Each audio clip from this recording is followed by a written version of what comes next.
Good morning, everybody, and happy Tuesday. I want you to know that God will accept you exactly where you're at. Many times, a lot of Christians will make it seem like you have to clean yourself up. And many times, people in the church are the first to try to condemn somebody who is doing the opposite of what they know to do. When in fact, the first commandment, God says to love Him. We love God first with all of our heart, all of our mind, all of our being. And the second commandment is to love your brother or sister, love your neighbor as you love yourself.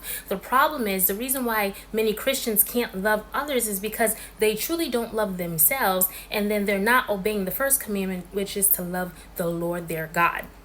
And so I just want to encourage somebody today who may be thinking about, oh, I want to try this church thing, or, I don't really know if God will accept me with all these issues I have going on. Let me tell you something. The whole purpose of why Jesus Christ died on the cross was for you, for your broken self, your busted and disgusted self, because we live in a world that is fallen short of the glory of God. We live in a world where there is sin, and it's never going to be perfected without Jesus. So I want to encourage you today, regardless of what someone has said to you. Maybe you've experienced church hurt. Maybe you've experienced hurt from a mother or father, auntie or uncle. Maybe you experienced abuse. Let me tell you something. There is nothing too big or too small for God. He wants to accept you exactly where you are. He will pick you up and reshape you and remold you to be who He has called you to be. But it starts with you believing in yourself that God wants to use you. He will use you. Yes, your broken, busted, and disgusted self. He will use you.